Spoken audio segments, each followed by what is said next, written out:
All right, greetings, man. It's been a while, but I'm back at it right here, man. You know what I'm saying? You're an advisor right here, you know what I'm saying? So now, obviously, now I want to do, I want to go into like obviously now dealing with this Akhenaten situation. I want to deal with this Akhenaten.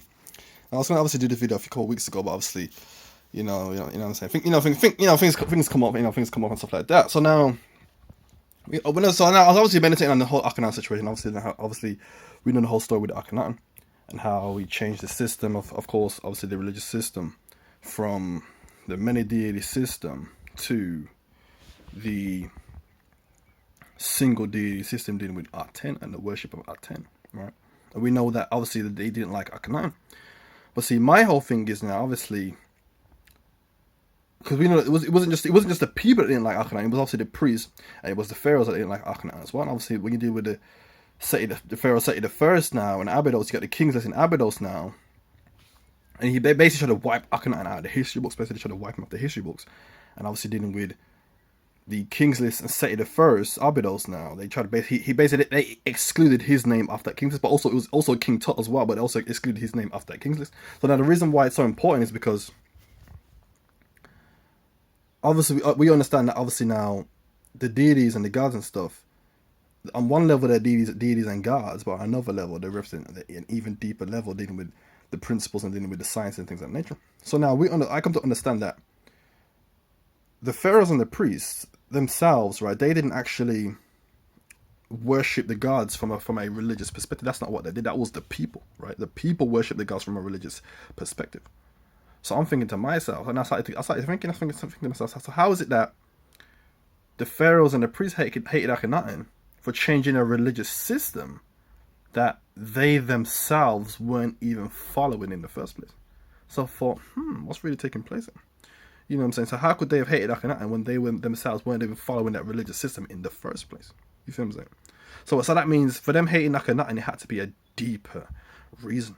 You see what I'm saying? But now, obviously now, it all depends on your whole view of that civilization, ancient Egypt, and just ancient civilizations in general. Is how you view those civilizations is whether or not you can understand the mystery really of Akhenaten.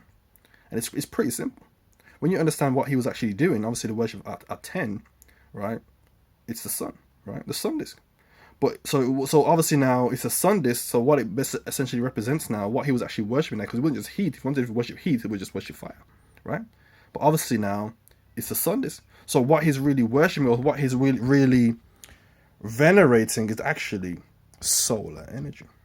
So really, what did he really change? You see what I'm saying? So it's pretty clear to me what he actually changed.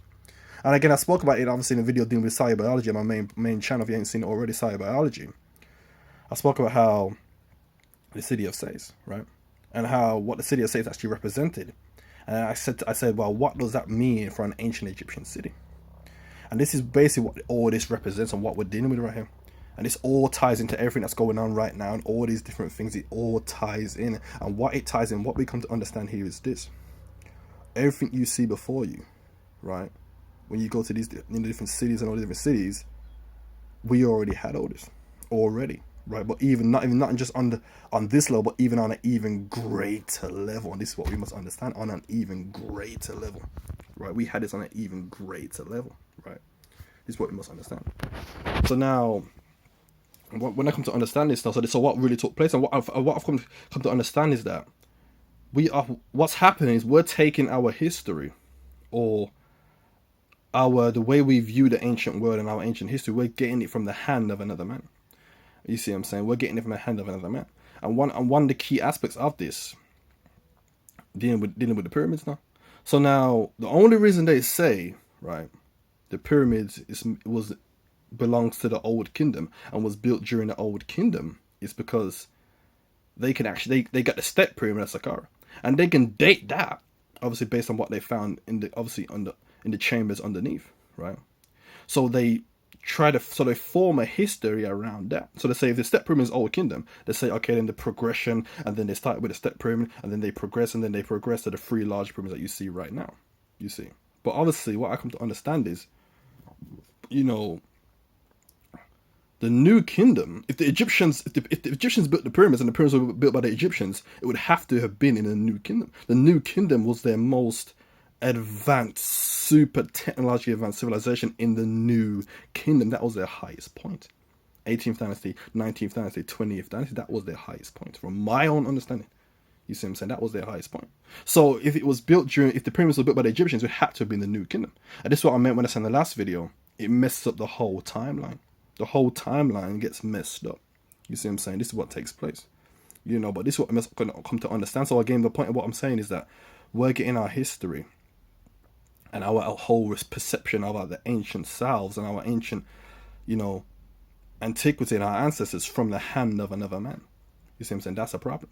You see what I'm saying? So when guys like me now doing this work and saying, well, that's not what really happened, whether or not you can, you know what I'm saying, connect with me on that and you know what I'm saying, see where I'm coming from. I'm doing my own, doing the work. You see what I'm saying? And you know what I'm saying, what the ancestors actually laid down. That's not what really happened. You see what I'm saying? And I'm doing this work right here. So the point of what we're saying again, dealing with the Akhenaten, and going back to it now, what did he really change, or what I've come to understand, what he actually changed was the whole system of energy. It was the whole system of energy. But again, how they was cultivating their energy. But again, that's going to go over so many of your heads because that's not what you've been given. You see what I'm saying? So again, the problem is we think that they can take away our history of 400 years and then we think that they're going to give it right back to us in these books, and we can just watch these documentaries like everyone else and they're going to give it us 100% accurate of what was actually taking place. That's not the reality.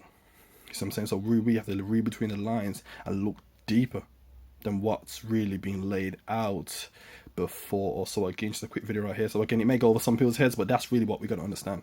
You know what I'm saying? You know, it's bigger than this. It's deeper than what we've been told. All right. So again, so it's a quick video right here. You know what I'm saying? So again, hope you enjoyed the video. I hope you took some good information from this. All right, people. Thanks for watching.